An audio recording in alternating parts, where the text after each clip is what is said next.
So in our last episode, the dispatcher did us kind of dirty. He's holding us here at Ideal for a train that's 2 sidings away. I got to thinking about it last night, and the other train is Q220, and I was pretty certain Q220 will fit at Oglethorpe. I'm almost positive on that.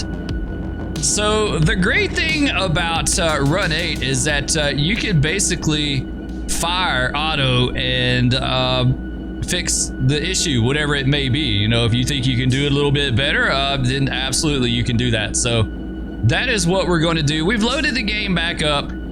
We haven't turned Otto on, so he's basically fired right now. What we're going to do is fix our little problem here. So we need to go down here to Oglethorpe.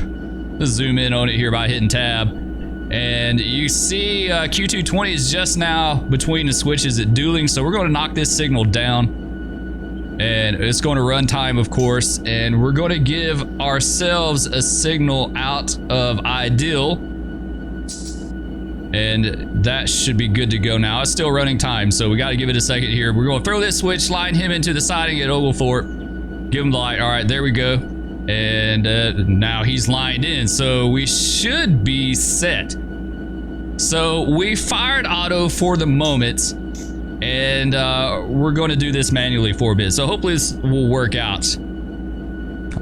Also, the other thing on our agenda here is that we stopped this train on a little knot here. It's like a 1% grade, right? Just here at the south end of Ideal, and when I stopped it, my intentions were to stop it bunched. When the scenario reloaded from my save, the train kind of banged around a little bit, so we're going to check and make sure that it's still bunched and it didn't stretch when it. Yeah, okay. So you see the green here at the top line, so we definitely have a lot of slack on the head end. At the bottom, it's pretty much neutral, so that's good. And then of course we got a good set on our brakes. Plan of action is going to be release the brakes, slowly let out on the independent, and we're going to open the throttle to about notch 4, and hopefully we can get rolling. Hopefully that's going to work out for us. So we do have a signal here on the south end of Ideal. We're good on that. I think everything else is set. Let's go ahead and get some sand going. Get that going, and let's open the throttle, see what happens here. So I'm going to go to N4. We're going to release the independent brake just a little bit. And we're going to release the big brake now. And hopefully... Yeah, so you see we're starting to lurch forward a little bit here. And we're going to come all the way out on the independent. Alright, so far so good, right? So far so good, though we stopped gaining speed. We may have to give her... Yeah, we're going to have to give her a little bit more. All right, we got the EOT moving, so we're good on that. We were good with the EOT moving, and now we're gaining up. So that worked out really nicely. So basically what we did is we stopped the train bunched on the side of this hill. Because we're a 0.7 HPT train, I feel like if we were stretched there, we probably never would have gotten it started. And basically that's the difference between, like, if the train is stretched tight, we would have to start moving all the cars together at one time, right, to get the train moving. But if we stop with it bunched, then basically we move one car, we pull the slack out, we move the next car, we pull the slack out, we move the next car. So we're kind of getting them started one at a time versus everything at one time. So that worked out really nicely there. So we should be good to go the rest of the trip. So hopefully 220 will fit at Oglethorpe. I think he will. I'm not certain on that, but I think he will. I guess we'll find out when we get down there, right? Guess we'll find out. Let's go ahead and give it a little more throttle. So let's see what it looks like on our graph here. Yeah, not bad. That's not too bad. We're okay. We're fine. That worked out really good. You know, when the train loaded in, I was really worried. I was like, when it loads, it may not load with that the slack in it, right? Like it may take it out, but evidently that's saved in the scenario too, so that's really good. All right, let's go up a couple more notches. So if Q220 fits at Oglethorpe, why didn't Otto put him in at Oglethorpe? And there's a reason behind that.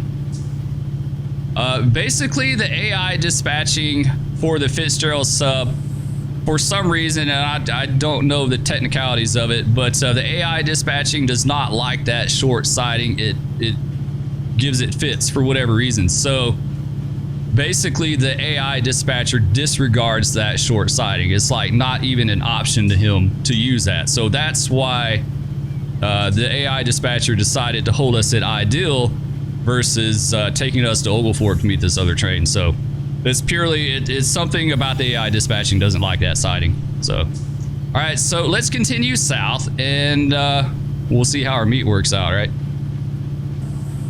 So as you can see, we're crawling along about 15, 16 mile an hour. We're starting to gain a little speed, but it's definitely a hard pull off the south end of Ideal.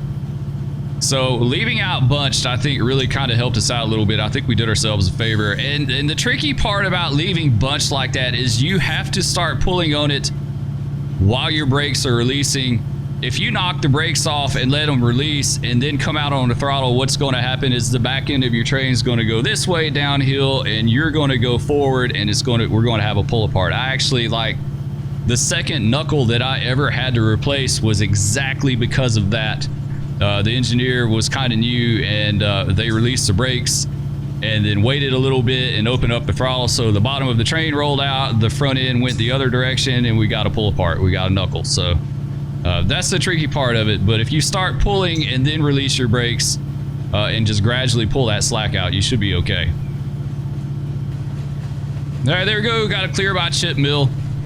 Gonna be an intermediate signal there. We've got the Chip Mill lead up here. I think it loads, of course, wood chips, right? Wood chip hoppers there. There's nothing up there right now. I didn't put anything up there, but that's what it should load. All right, let's come out and throttle a little bit. Yeah, that's going to be the Chip Mill lead up here. There you go. You kind of see a little bit. Not that great. You couldn't see the loader, but yeah, there's a loader back in there. All right, we'll carry on. We're coming up to the big chicken feed mill up here. I can't remember if that's Tyson or I think it's Tyson, right? I can't remember which one that is. I always get them mixed up.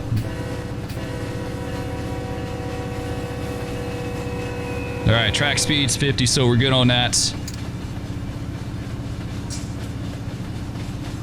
Yeah, Tyson lead. Okay, there it is right there on the label. Yeah, it's going to be Tyson. They take grain trains in there. Take unit grain train.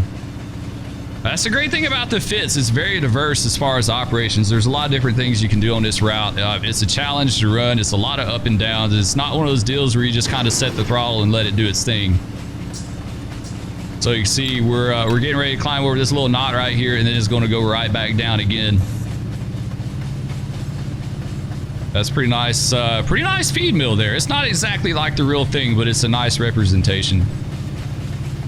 And you can see how the grade undulates up here. Once again, up and down, right? That little sag right there, we'll have to grab some air going through it, no doubt.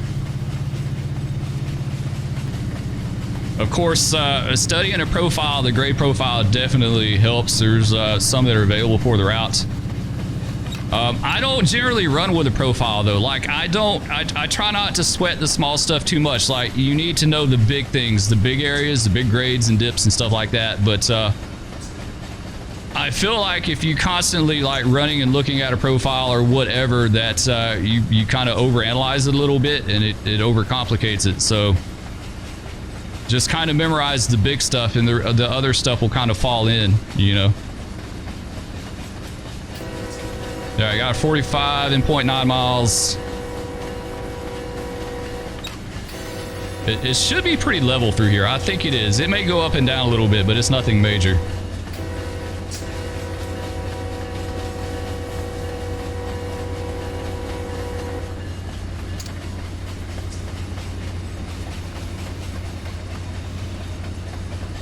There, we got a 40 and 0.8 miles. Go ahead and grab some more air.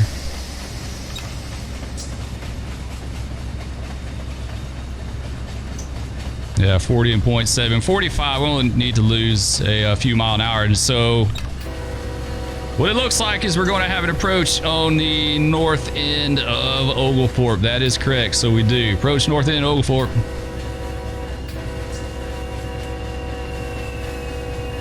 So we'll just hang on to this air for a little bit. We'll probably get a little bit more actually. That's the thing about this route and these old signals. Some of these old searchlights that you see were installed like in the 49 or 50 or 51, like 1951. Railroading was a lot different back then, right? It was way different. There's some short blocks on this route, and when I say short blocks, there's not a lot of distance between the approach and the stop. When you see an approach on some of these short blocks, and you'll figure them out after a while, you better do something. Like as soon as you see that approach, you better grab some air. The first thing I always do is just grab some air because I know things are going to start happening pretty quick, as opposed to like being in the throttle, having to come all the way out of the throttle, set up your dynamics, wait, and then go into your dynamics. Like that could take a lot of time. That could be a lot of distance, right? That could be a lot of distance, absolutely. So air is to me is like a more immediate action to take on these short blocks, and you'll figure out which ones are the short blocks. And like I said, when you see them and you get an approach, you better do something right then and there. There's no waiting around. Like you better get some air. So we'll ease on around here to the north end, and we'll meet Q220, and hopefully he'll fit. Because if he doesn't fit, we're screwed. We're basically screwed. Like, I don't know what we're going to do, but I guess we'll delete him, but we'll see. Ah, here he is pulling into the siding already. Nice. All right. Very cool. I think Q220 was Baldwin to Atlanta back then. Empty auto racks. That's what it was. All right, let's go ahead and set up some dynamics.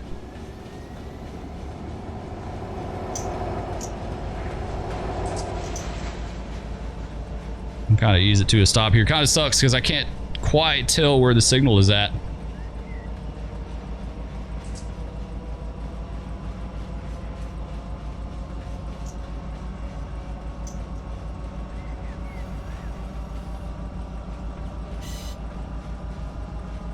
All right, let's grab some air on top of that.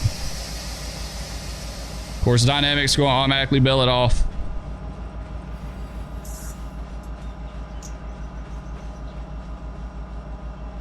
I hope he fits. He should. He totally should. Like I said, we're going to be in trouble if he doesn't. All right, let's come out of the dynamics a little bit here. Nice. That worked out a pretty good meet, right? Like that was a really good meet. Unfortunately, Otto couldn't do that on his own. All right, so we'll just hang tight here. I think this is a relatively flat spot, so what we're going to do is we're going to go full independent. And we're going to release train brakes, and we should be okay. We should be okay. That way, when we get light, we can just blast off and go. It won't be a big deal. In fact, let's go ahead and get Otto started. Let's rehire him. We suspended Otto for a little bit because he sucked. He didn't set our meeting up good. He was going to make us wait.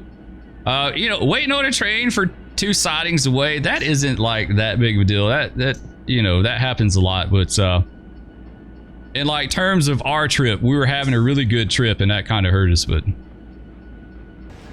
right, so we hop down on the ground. We're going to watch him by real fast.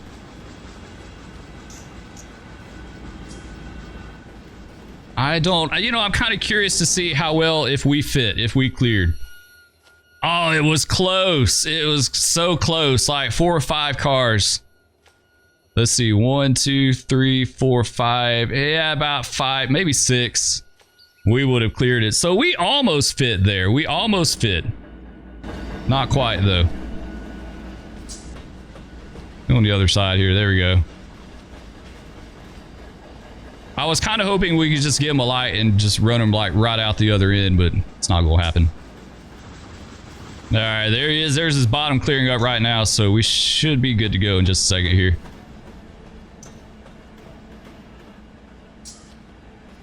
Go ahead and hop in. And we may have to tone the dispatcher up. Yeah, we may have to do that. Go ahead and go channel 14. There we go. We'll give him a second because he gets kind of snarky, right? Like he's got an attitude.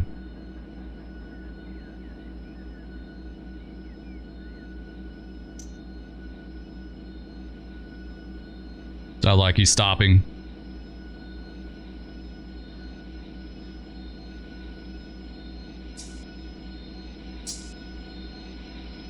All right, let's go ahead and open the throttle. See if we can ease down there a little bit.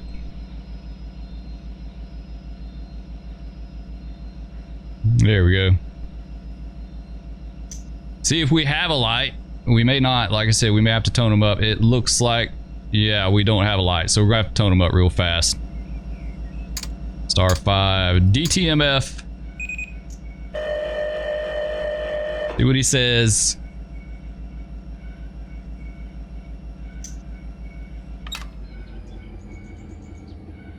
There we go. Need a signal, dispatcher. Come on. Line us up.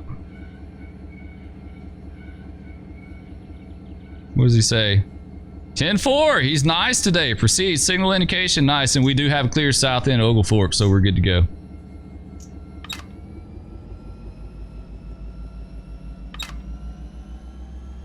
Pretty flat here, so we'll gradually stretch them out and get going.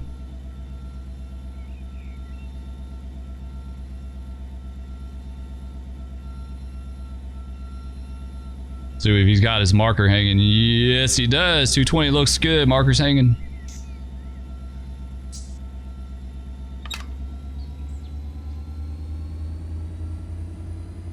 Oglethorpe's kind of a cool spot. I took a work train down here one time. Back in the day. They used to have old Chessie caboose that sat down here forever. Chessie system. Wide vision caboose. I guess they used it on the local.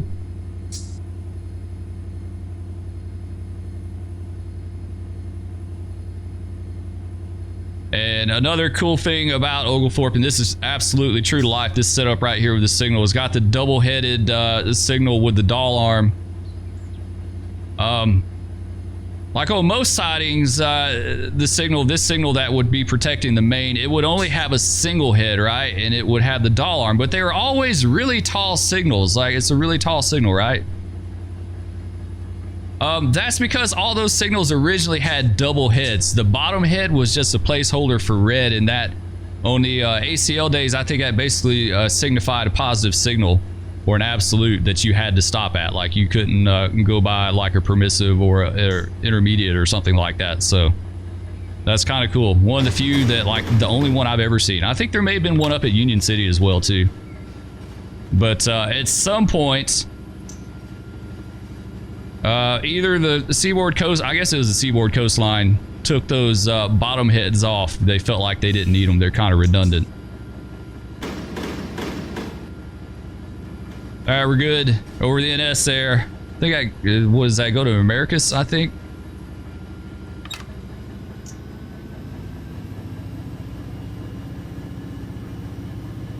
All right, we'll get pulling. So out of Oglethorpe's pretty flat right here. It's showing, actually it's showing downhill a little bit.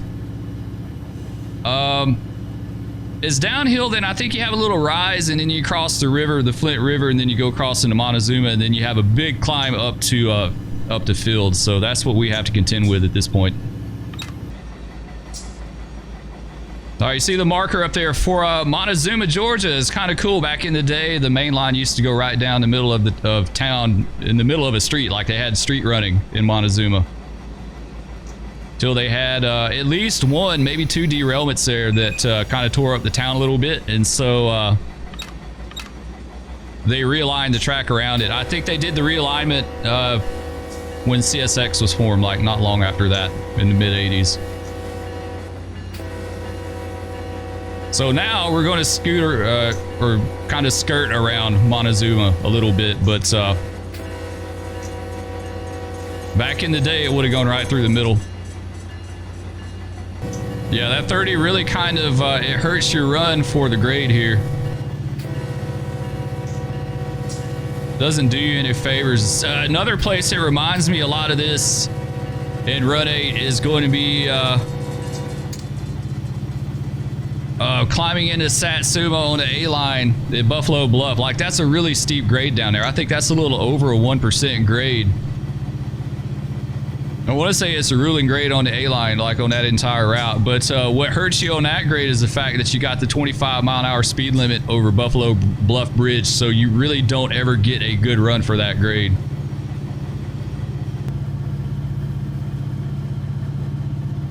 As we climb out here, I thought I'd share my settings real quick. So, train settings, we got allow slippery rail, allow brake valve failures. That means like your dynamiters, snapshots, that sort of thing. Cold weather, air brake effects, realistic train handling, realistic independent braking, string line derailments, switch derailments, tip over derailments. All that stuff has been enabled. So we got all the things going. Render precipitation, render clouds or clouds full density. Graphics, we won't get into too much on graphics. Graphics, basically everything is maxed out on that. The only thing I don't have that's not realistic is the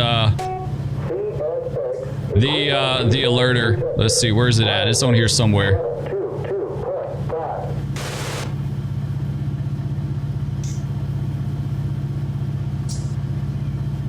Yeah, a realistic alerter time right here. I've got that cut off. That thing drives me crazy. I heard it enough in real life. Like, I don't want to hear it in the game. So we turned that off. It still goes off, but not nearly as frequent. Speak of the devil, there it is. Cancel you out. All right, clear on the distant to dueling. So we're going on by the next siding. That's not too bad. I'll go for that. Got a downhill here. It's about 1%, a little bit shy of it. I think down about this curve is where it picks back up again. It you know, when it undulates a lot, it's kind of hard to remember, right? TSX M17126 got clear north dueling 4846 south out. So yeah, we're coming by dueling now. Starting to drag down a little bit. Got a little bit of a 1% grade. It's kind of a short grade here at the north end of dueling. It gets up to about 1.08%, so it's a hair over 1%. It's a stout grade. It's just not very long. It's enough to drag you down big time, though.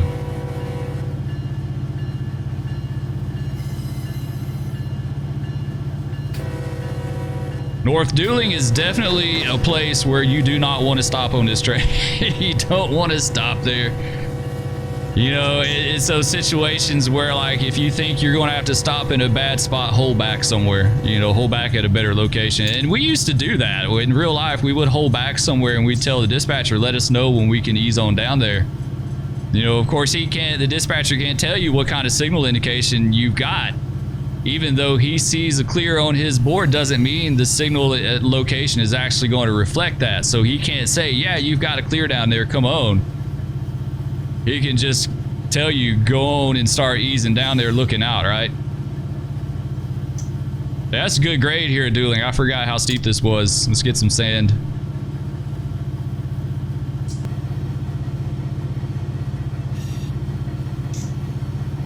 TSX M17126 got clear south dueling 4846 south out, so right on by dueling. That's a brutal spot. Like, there's some really steep grades through there. They're just pretty short. Dueling is a tricky place. As I go through there, I'm trying to think of like where I would stop at like hole short. Like, I wouldn't pull down to the south end because you got another steep grade just a little bit behind us there. So yeah, it's like you got to kind of think about these places a little bit. We're gonna have a meet coming up pretty soon. We got to meet 592 somewhere. He's out there. I'm imagining probably Lily, Ross, Cordell, or Hatley, somewhere in through there. We're going to wind up meeting him. I'm just not sure where.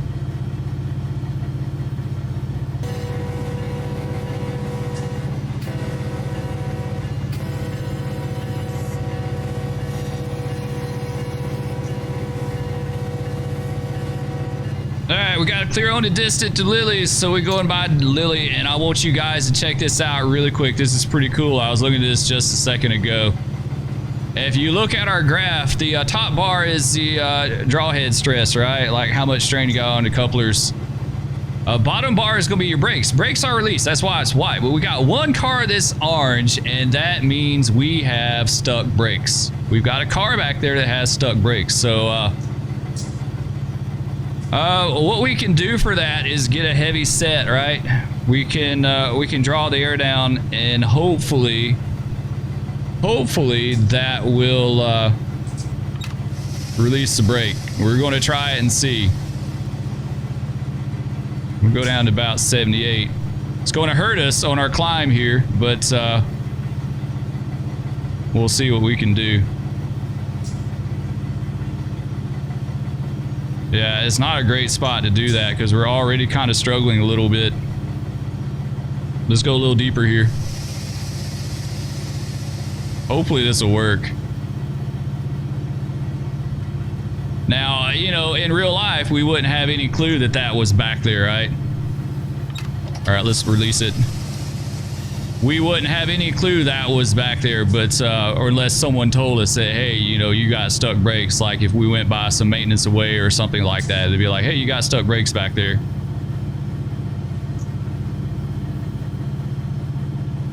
We're gonna keep pulling on them.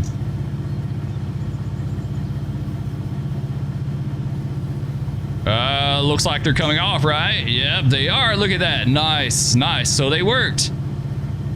It worked. We drew the air down and released it, and that eliminated our stuck brakes. So that is really a really super cool feature. I've seen that in real life. I'll never forget. I was coming out of Waycross in real life on Q684. It was a long train. It was about 7,000 or 8,000 feet. It was long for back then. And we're rolling along somewhere south of Sessoms through there, and we go through a little bit of a curve, and I look in my rearview mirror and I see smoke coming off one of the cars, right? And I tell the engineer, I said, I think we have stuck brakes back there. And when we went through the next curve, he was able to look and see. He's like, yeah. So he drew them down tight and then released them, and it fixed the problem. Literally just like what we did. It fixed the problem. Now, it slowed us down a lot. It definitely didn't help us on our run, but that was super cool. That's the first time I've ever seen that in game. Stuck brakes. You know, if you couldn't get them to release, then you would have to stop and bleed them and do all that stuff. Like, it'd be a big ordeal. It would suck. Basically, it would suck. But we got it fixed, so that's cool. And what caused that is we're coming down one of the hills back there. I'll clip this part out because it's kind of a boring section, but we're coming down a little grade, and I grab a little set of air and to maintain our speed and release it, and then we wound up with stuck brakes. So pretty cool. What a cool little area right here. Another farm area, and that's one thing you're going to notice about the route. As we get further south down the Fitz, it's going to open up more and more into like rolling farmland and not so much the wooded forests of the north end. So that's really cool how the terrain changes. It's absolutely like that in real life. Definitely, like I said, you're getting into a lot more agriculture down here and stuff like that. So that's pretty cool. I'm still impressed with the stuck brakes back there. I've never seen that before. Like I said, in real life, we would have never known unless we saw smoke back there, and that was so deep we would have never seen it. So we might have got caught by a DD. That would be a tough one. That could have been a really bad situation. I had a car on a train that had a handbrake one time way deep, about 55 deep, and we never knew it, and it was a bad deal. We'll tell that story another time, but it was a bad deal. So that's pretty cool, though. TSX N17126 got cleared north Lily, 4846 south out. So we're finally rolling into Lily, and this is another great spot on the route. It just really just is. I absolutely remember going in the hole and sitting at Lily, waiting on trains, and how you can see how the line just kind of dips a few times through there. You can see, you know, you got one rise down there, and then you got another one past it. So there's like two dips between the switches, or two dips through there. So yeah, this is absolutely like it. Like I said, the buildings aren't 100%, but you know, the feel of the location is absolutely dead on. It is so cool. I love it. I do. I absolutely love it. I'm worried about our meet with the 592. I know he's getting close. I'm trying not. I don't want to peek. I don't want to peek, but I know he's getting close because I remember when I looked at the Q220 earlier, he was out there, so he's getting close. I hope we don't do Cordele. If we meet him at Cordele, that is going to be a bad deal for us. Unless the dispatcher, unless he goes in the hole and clears up for us and we can run straight through, because Cordele is going to be like one of the toughest climbs. Potentially tough climbs. Like usually when it works out, it's not that bad, but Cordele is it's like 1.02% grade. The thing that makes Cordele okay is the fact that it's perfectly straight, so we don't have any curves dragging against us, and there's a few stair steps in it, so we get a little relief at points. But if we stop on the south end of Cordele, we will never get rolling again. That will be the end of our trip right there. So we'll have to wait and see. Stay tuned. Let's see. I don't know if we're going to make it all the way down here in this video or not. We may cut it short, actually. We may leave that as a cliffhanger. What's going to happen? What's going to happen, right? We'll see.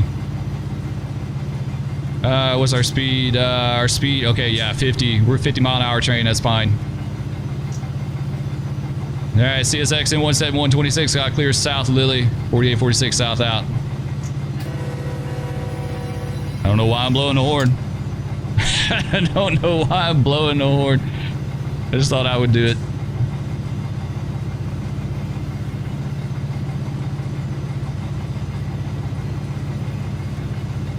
All right, by the south end of Lily, pretty good clip. Come out of the throttle a little bit here. I think our next major grade is going to be Cordele. We got a pretty good climb into the Diamond, the crossing down there with the NS, a little bit of a climb there, and we got the big climb on the south end of Cordele. Got a 45 in 2.7 miles. I don't know what that's going to be. Yeah, I don't know. 45 in 2.5 miles. What could that be? We're not going in the hole. That would be a medium. Trying to think of where that speed restriction is going to be at. Honestly, I can't think of it off the top of my head.